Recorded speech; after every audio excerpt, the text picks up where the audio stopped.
ഷമേ, തമിഴ്നാട്ടിലെ ശാന്തിവിള ദിനേശ്, കേരളത്തിൽ ശാന്തിവിള ദിനേശിൽ നിന്നും പറയാം. കാരണം ജനങ്ങൾ മറ്റുള്ളവരുടെ പ്രൈവസിയിൽ നുഴഞ്ഞു കയറി എന്താണ് നടക്കുന്നത്, പ്രത്യേകിച്ച് സിനിമാക്കാരുടെ പ്രൈവസി എന്താണ് നടക്കുന്നതെന്ന് കാണാൻ ആഗ്രഹിക്കുന്ന ഒരു ജനത ശാന്തിവിളയുടെ ഓഡിയൻസ് ആയിട്ടുണ്ട്. നമ്മൾ തന്നെ ശാന്തിവിളയുടെ ആ ഒരു വാർത്ത ചെയ്തപ്പോൾ അതിന്റെ താഴെ എന്തോരം ആൾക്കാരല്ലേ ശാന്തിവിളയ്ക്ക് അനുകൂലമായിട്ട് വരുന്നത്. നീ പോടാ, ശാന്തിവിള പറയുന്നതാണ് ശരി എന്ന് പറയുന്നുണ്ട്.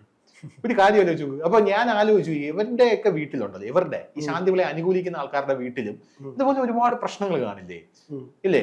ആ പ്രശ്നങ്ങൾ നമ്മൾ അവരുടെ സ്വകാര്യതയിൽ ഇടപെട്ട് ഇവിടെ വന്ന് സംസാരിക്കുകയാണ്. അപ്പൊ ഇവർക്ക് എന്ത് തോന്നും?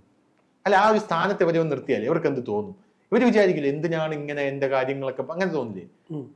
നമ്മൾ ആ സിറ്റുവേഷനിൽ വരുമ്പോ നമുക്ക് ആ ഒരു ഇത് മനസ്സിലാവും. ഇപ്പോ തമിഴ്നാട്ടിലെ ശാന്തിവിളയായിട്ടുള്ള ഡോക്ടർ കാന്തരാജ്, സൈദ്ധാന്തികൻ, അയാള് തമിഴ്നാട്ടിൽ ഒരു വലിയ പ്രസ്താവന ഇറക്കി. അതിന്റെ പേരിൽ വലിയ പ്രതിഷേധം നടക്കുകയാണ് തമിഴ്നാട്ടിൽ. നമുക്കറിയാം, തമിഴ്നാട്ടിൽ ഈ സ്ത്രീകളെയൊക്കെ കുറിച്ച് പറഞ്ഞു കഴിഞ്ഞാൽ തമിഴ്നാട്ടുകാർ വെറുതെ വിടില്ല. അതിന്റെ ഏറ്റവും വലിയൊരു ഉദാഹരണമാണ് ലിയോയുടെ ഓഡിയോ ലോഞ്ച് കഴിഞ്ഞിട്ട് മൻസൂർ അലി ഖാൻ തൃഷയെ കുറിച്ച് പറഞ്ഞ ഡയലോഗ്. അവൻ അറിയായിരിക്കുമല്ലോ. തൃഷയെ ബലാത്സംഗം ചെയ്യാൻ പറ്റിയില്ലല്ലോ എന്ന് പറഞ്ഞ ഏറ്റവും വലിയ വിഷമം എനിക്ക് ഉണ്ട്. ഞാൻ ബലാത്സംഗത്തിനായിട്ടൊരു സീന് പ്രതീക്ഷിക്കുന്നു, പക്ഷെ കിട്ടിയില്ല. അപ്പൊ കാണാൻ അപ്പുറത്ത് വരുന്നു മഡോണ പാപ്പ. ഇവർ ഈ പാപ്പ ചേർത്ത് പറയും എല്ലാ സ്ത്രീകളെയും. മഡോണ പാപ്പ വരുന്നു. മഡോണ പാപ്പയെങ്കിലും ബലാത്സംഗം ചെയ്യാനായിട്ട് എനിക്ക് അവസാനം കിട്ടുമെന്ന് വിചാരിച്ചു, അതും കിട്ടില്ല. അവസാനം അയാൾ മാപ്പ് പറഞ്ഞു അതിന്. അപ്പൊ അതുപോലൊരു സ്റ്റേറ്റ്മെന്റ് ആണ് ഈ കാന്തരാജ് ഇറക്കിയിരിക്കുന്നത്. എന്താണ് തോന്നുന്നത്? ഇയാൾ സ്ഥിരമായി ഒരു ദ്രാവിഡ സൈദ്ധാന്തികനാണ് ഈ കാന്തരാജ്. തിരുവോണ ദിനാശംസകൾ. തിരുവോണത്തിന് ആശംസകൾ. മറന്നുപോയി. ദ്രാവിഡ സൈദ്ധാന്തികനാണ് ഇദ്ദേഹം. അപ്പോ ഇദ്ദേഹത്തിന്റെ ഒരു പ്രത്യേകത, ഇദ്ദേഹം അവിടുത്തെ ഒരു ശാന്തിവിള ദിനേശാണ്. എല്ലാ നാട്ടുകാരെ മുഴുവൻ പറ്റി, അതായത് ഇവിടുത്തെ ഈ ശാന്തിവിള ദിനേശിന്റെ പരിപാടി എല്ലാ കട്ടിലിന്റെ അടിയിലും ഉണ്ടല്ലോ.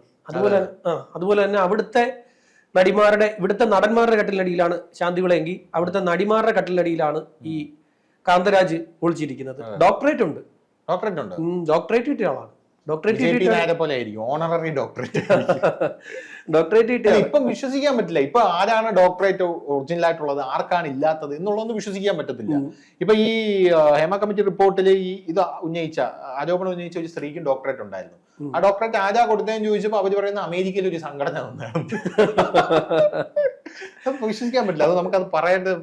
ഇവിടുത്തെ ഒരു വനിതാ കമ്മീഷൻ അംഗത്തിനുണ്ടായിരുന്നല്ലോ, അത് പിന്നെ അന്വേഷിച്ചു പോയി മൊത്തത്തിൽ അഫ്ഗാനിസ്ഥാനിന്നോ എന്തൊക്കെയായിരുന്നു വിഷയം വന്നല്ലോ. അപ്പൊ ഈ കാന്തരാജിന്റെ ഒരു പ്രത്യേകത, കാന്തരാജ് എല്ലാവരെ കുറിച്ചും എല്ലാ നടിമാരെ കുറിച്ചും ഇങ്ങനെ പറഞ്ഞുകൊണ്ടേയിരിക്കും. നടിമാർക്ക് 10 വർഷമേ ഉള്ള ആയുസ്. ഇതാണ് പുള്ളിയുടെ പ്രധാനപ്പെട്ട ഒരു പ്രസ്താവന. 10 വർഷം കഴിഞ്ഞാൽ അവർ ഫീൽഡ് ഔട്ട് ആവും, അല്ലെങ്കിൽ മേക്കപ്പ് ഇട്ട് നിൽക്കണം. നിന്നില്ല എന്നുണ്ടെങ്കിൽ 10 വർഷം കഴിയുമ്പോൾ അമ്മ വേഷത്തിലേക്ക് തള്ളപ്പെടും. പിന്നെ ഇദ്ദേഹത്തിന്റെ ഏറ്റവും വിവാദ വിഷയം എന്ന് പറയുന്നത് കീർത്തി സുരേഷിനെതിരെയാണ്. കീർത്തിക്കെതിരെ ഇദ്ദേഹം പറഞ്ഞെന്ന് വെച്ച് കഴിഞ്ഞാൽ, കീർത്തി അനാവശ്യമായിട്ടുള്ള സൗന്ദര്യവർദ്ധിത വസ്തുക്കളൊക്കെ ഉപയോഗിച്ച് പിന്നെ ചൂളിപ്പോയെന്ന്. അതായത് ഈ സാമ്പാർ കിടക്കുന്ന തക്കാളി പോലെ ആയിപ്പോയി. അങ്ങനെ പറഞ്ഞോ? ഓ, അത് ശരി. അത് പറയാൻ ഇയാൾ ആരാ? അങ്ങനെ അധിക്ഷേപമാണ്. ഭയങ്കരമായ സ്ത്രീ വിരുദ്ധത, സാംസ്കാരിക കണ്ടില്ലേ അവിടെ ഉണ്ടോ ഈ ഇതുപോലെയുള്ള? ഇവിടെ നമുക്ക് ഈ ഹേമ കമ്മിറ്റി റിപ്പോർട്ട് വന്ന ശേഷം അവിടെ ഈ പിന്നെ നടൻ വിശാൽ ഉണ്ടല്ലോ, അദ്ദേഹത്തിന്റെ വിശാലല്ലേ നടികർ സംഘത്തിലെ വിശാലിന്റെ നേതൃത്വത്തിൽ, അതെ അദ്ദേഹത്തിന്റെ പിന്നെ അദ്ദേഹം മുൻകൈ എടുത്തുകൊണ്ട് ഒരു ഇന്റേണൽ കമ്മിറ്റി അവിടെ നിയോഗിച്ചിട്ടുണ്ട്. അതിന്റെ അധ്യക്ഷ എന്ന് പറയുന്ന നടി രോഹിണിയാണ്. നടി രോഹിണി ഇന്നലെ കൊണ്ടുപോയി ചെന്നൈയിൽ പരാതി കൊടുത്തു ഇയാൾക്കെതിരെ കേസ് എടുക്കണം. അത് മാത്രമല്ല, ഇയാളുടെ യൂട്യൂബ് ചാനൽ അടച്ചു പൂട്ടണം. യൂട്യൂബ് ചാനൽ അടച്ചു പൂട്ടുന്നതിന് മുമ്പ് തന്നെ ഈ വീഡിയോ റിമൂവ് ചെയ്യണം. ഇത്തരം ആവശ്യങ്ങൾ പറഞ്ഞിട്ടാണ് അവർ അവിടെ പരാതി കൊടുത്തിരിക്കുന്നത്. ഇവിടുത്തെ ശാന്തിവിള അണ്ണനെ പോലെ അവരവിടെ വെറുതെ വിടാൻ തയ്യാറല്ല. അവർ അവിടെ ഈ പറയുന്ന പോലെ ഈ സംഭവം ഉണ്ടായ ശേഷം ഇങ്ങനെ ഇദ്ദേഹം കുറച്ചു കാലമായത് നിരന്തരം ഇങ്ങനെ സംഭവിച്ചുകൊണ്ടേയിരിക്കുകയാണ്. നിരന്തരം നടിമാർക്കെതിരെ. അദ്ദേഹം പറയാത്ത ഒരു നടിമാരും ഇല്ല. എല്ലാ നടിമാരും അദ്ദേഹത്തിന്റെ വേട്ടമൃഗങ്ങളാണ്. നമ്മുടെ പിന്നെ ഇവിടുന്ന് മലയാളത്തിൽ നിന്ന് പോയി അഭിനയിക്കുന്ന നടിമാരെയും പറയും. അദ്ദേഹം പറയുന്നത് ഈ നടിമാരെല്ലാവരും, എല്ലാ നടിമാരും പിന്നെ തമിഴ് സിനിമയിൽ വരുന്നത് അഡ്ജസ്റ്റ്മെന്റ് കാസ്റ്റിംഗ് കൗച്ചിന് ശേഷമാണെന്ന്. അങ്ങനെ പറഞ്ഞു.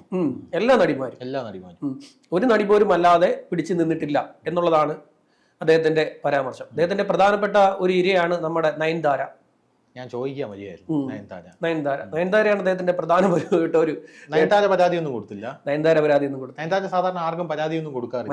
മൈൻഡ് ചെയ്യാറില്ല. അതാണ് നയൻതാരയുടെ ഒരു പ്രത്യേകത. നയൻതാരയുടെ പക്ഷെ ഇയാൾ പറഞ്ഞ ലോജിക്ക് വെച്ച് നോക്കുകയാണെങ്കിൽ 10 കൊല്ലമായിട്ട് 10 കൂടുതൽ വർഷമായിട്ട് നയൻതാര ഇപ്പോഴും തമിഴ് സൂപ്പർ സ്റ്റാർ ആയിട്ട് ഫീൽഡിലുണ്ട്.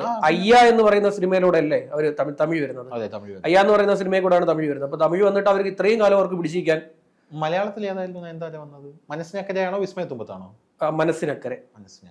ആ, സത്യനന്ദിക്കാടല്ലേ കൊണ്ടുവന്നത്. സത്യനന്ദിക്കാടല്ലേ കൊണ്ടുവന്നത്. അപ്പൊ അതിനുശേഷമല്ലേ ഇതിനകത്ത് പോയി വിസ്മയത്തുമ്പത്തി പോയി.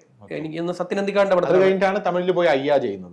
അപ്പൊ മലയാളികളൊക്കെ ഒന്ന് ഞെട്ടി. കാരണം അയ്യായില് ഒരു പാട്ടുണ്ടല്ലോ, ആ പാട്ടില് നയൻതാരയുടെ വസ്ത്രധാരണം ഭയങ്കര ചൂടൻ ചർച്ചയായിരുന്നു നമ്മുടെ കേരളത്തിലടക്കം. അതിഭീകരമായിട്ടുള്ള ചർച്ചയായിരുന്നു. അപ്പൊ നയൻതാര ഇങ്ങനെയൊക്കെ അഭിനയിക്കുക. അതുതൊട്ടാണ് നയൻതാരയുടെ കരിയർ ഗ്രോത്ത് തുടങ്ങുന്നത്.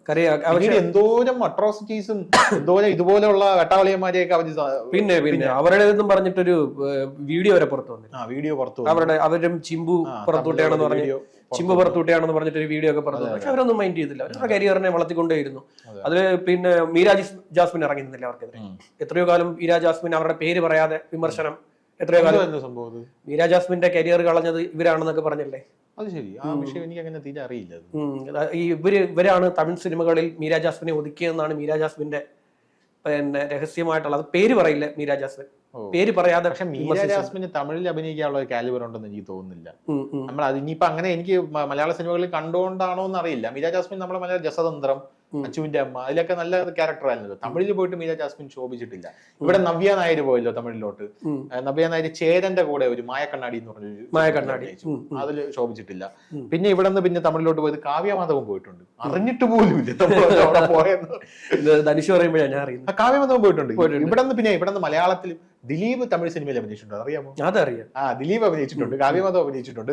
നമ്മുടെ ഇവിടെ നിന്ന് പോയിട്ട് ശോഭിച്ചിട്ടുള്ളത് കീർത്തി സുരേഷ്, പിന്നെ നമ്മുടെ ഐശ്വര്യ ലക്ഷ്മി, മായാനദിയിലെ നായിക ഐശ്വര്യ ലക്ഷ്മി ശോഭിച്ചിട്ടുണ്ട്.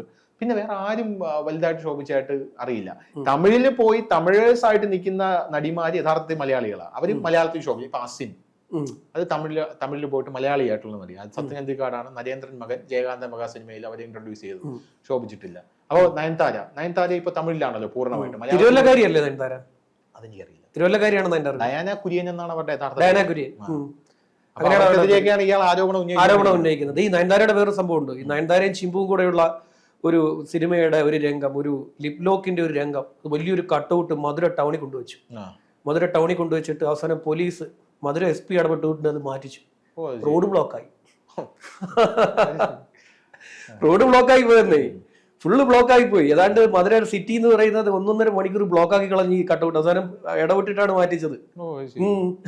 ആ സമയത്ത് ആ സിനിമ അതിഭീകരമായിട്ടുള്ള ട്രെൻഡിങ് ആയിരുന്നു. നയൻതാര ഒരുപാട് ഇതുപോലെ ഒരുപാട് സാഹചര്യം, ചിമ്പുവായിട്ടുള്ള ഒരു പ്രണയ തകർച്ച, അത് കഴിഞ്ഞ് പ്രഭുദേവയായിട്ടുള്ള തകർച്ച, അതിനുശേഷമാണ് ഇപ്പോ വിഘ്നേഷിനെ നയൻതാര വിവാഹം ചെയ്തു. വിക്കി അവർക്ക് അടുത്ത് കഥ പറയാൻ പോയതാണ്. സിനിമാ കഥ പറയാൻ വേണ്ടി പോയതാണ്. സിനിമാ കഥ പറയാൻ പോയിട്ട് 2 പ്രാവശ്യം പറഞ്ഞു വിട്ടിട്ടും പിന്നെ ഇദ്ദേഹം പോയില്ല, പേടിച്ചിട്ട് പോയില്ല. പിന്നെ പോയി വന്നത് അദ്ദേഹം ഒരു ഇന്റർവ്യൂവിൽ പറഞ്ഞിട്ടുണ്ട്, ഇനി നയൻതാര ഒന്ന് അടുത്തിരുന്ന് കാണാലോ എന്ന് വിചാരിച്ചാ പോയത്.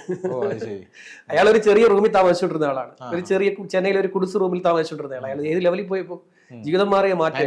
വിവാഹം കഴിച്ചുകൊണ്ടാണെന്നാണോ പറയാൻ? അല്ലല്ല, ടാലന്റഡ് ആയിട്ടുള്ള മനുഷ്യനാണ്. സിനിമ സംവിധായകനാണ്. പിന്നെ ഈ സംഗീതത്തെ കുറിച്ച് നല്ല ധാരണയുണ്ട്. സംഗീത ഉപകരണങ്ങൾ ഉപയോഗിക്കാൻ അറിയാം. എല്ലാ കഴിവുള്ള ഒരു മനുഷ്യനാണ്. അപ്പൊ ഈ കാന്തരാജ് എന്ന് പറയുന്ന വ്യക്തിക്ക് ഈ ശാന്തിവിളയെ പോലെ, ശാന്തിവിള ഇവിടുത്തെ നടന്മാരുടെ കട്ടിലടി കിടന്ന എല്ലാ നടന്മാരുടെയും എല്ലാ രംഗങ്ങളും ശാന്തിവിളയ്ക്ക് അറിയാം. ശാന്തിവിളയ്ക്ക് അറിയാത്ത ഒരു കഥകളും ഇല്ല. ഈ കാന്തരാജ് സിൽക്കിനെ വരെ പറഞ്ഞിട്ടുണ്ട്. സിൽക്ക് സ്മിതയുടെ പഴയ കാമുകനെ എനിക്ക് അറിയാന്നൊക്കെ പറഞ്ഞ് വിളിച്ചു പറഞ്ഞിട്ടുണ്ട്. മരിച്ചുപോയവരെ പോലും വെറുതെ വിടത്തില്ല ഇയാള്. അമ്മാതിരി ചെറ്റത്തിലാണ് അയാളുടെ കയ്യിൽ. തമിഴ്നാട്ടിൽ ഇങ്ങനെയൊക്കെ പറഞ്ഞു കഴിഞ്ഞാൽ അവർക്ക് നല്ല രീതിയിൽ തമിഴന്മാര് കൈകാര്യം ചെയ്യും. പുറത്തിറങ്ങി നടക്കത്തില്ലായിരിക്കും. അവിടെ ഒരു ചാനലുണ്ട്, ഫ്ലിപ്പ് എന്നാണ് ആ ചാനലിന്റെ പേര്. ആ ഫ്ലിപ്പ് എന്ന് പറഞ്ഞ ചാനൽ ഈ പുതിയ സിനിമകളെ എല്ലാത്തിനെയും അതിഭീകരമായിട്ടും എടുത്തിട്ട് വലിച്ചു കീറും. അപ്പൊ രജനീകാന്തിന്റെ അണ്ണാത്തെ ഇറങ്ങിയപ്പോ മോശം സിനിമയാണ്, അതിനെ എടുത്തിട്ട് ഭയങ്കരമായിട്ട് അസോൾട്ട് ചെയ്തു. അസോൾട്ട് ചെയ്യുക എന്ന് പറഞ്ഞാൽ ഇവര് സാധാരണ സിനിമകളെ അസോൾട്ട് ചെയ്യുന്നതിനെക്കാട്ടിലും കൂടുതലായിട്ട് ഈ കീർത്തി സുരേഷിനെയും രജനീകാന്തിനെയും സെക്ഷലി കണക്ട് ചെയ്തുകൊണ്ട് അബ്യൂസ് ചെയ്തു. അപ്പൊ അത് ഭീകരമായിട്ട് അവിടെ തമിഴ്നാട്ടില് ജനങ്ങൾ പ്രതിഷേധത്തിനിടയായി. ഇടയാന്ന് മാത്രമല്ല, അവർ പിന്നെ വന്ന് മാപ്പ് പറഞ്ഞു. ആ വീഡിയോ പിൻവലിച്ചിട്ടുണ്ടെന്ന് എനിക്ക് തോന്നുന്നു. അങ്ങനെയൊക്കെ വിഷയങ്ങളൊക്കെ ഉണ്ട്. അതുകൊണ്ട് തമിഴ്നാട്ടിൽ വെറുതെ ഇരിക്കില്ല. ഇത്തരത്തിലുള്ള വിഷയങ്ങളൊക്കെ വന്നു കഴിഞ്ഞാൽ അവർ ഇടപെടും. നല്ല അടി കൊടുക്കണം. നല്ല അടി കൊടുക്കണം. അതെന്ന് വെച്ച് കഴിഞ്ഞാൽ അത്രയും വലിയ സ്ത്രീവിരുദ്ധതയാണ് വിളിച്ചു പറയുന്നത്. ഇയാള് കണ്ടോ ഈ നടിമാരൊക്കെ പോയി കൂടെ കിടക്കുന്നത്? ഇല്ലല്ലോ. ഇയാള് എല്ലാ നടിമാരെ എങ്ങനെ വിളിച്ചു പറഞ്ഞുകൊണ്ടിരിക്കുക, ആ നടി കൂടെ കിടന്നിട്ടാണ് അവസരം കിട്ടിയത്, ഈ നടി പിന്നെ എല്ലാ നടിമാരും എല്ലാവരും കാതൽ സന്ധ്യയെ കുറിച്ചൊക്കെ പറഞ്ഞിട്ടുണ്ട്. കാതൽ സന്ധ്യ ഈ സിനിമയ്ക്ക് അഭിനയിച്ച ശേഷം 3-4 ദിവസം ഹോട്ടൽ റൂമിൽ നിന്ന് ഇറങ്ങിയിട്ടില്ലെന്നൊക്കെയാണ് പറയുന്നത്.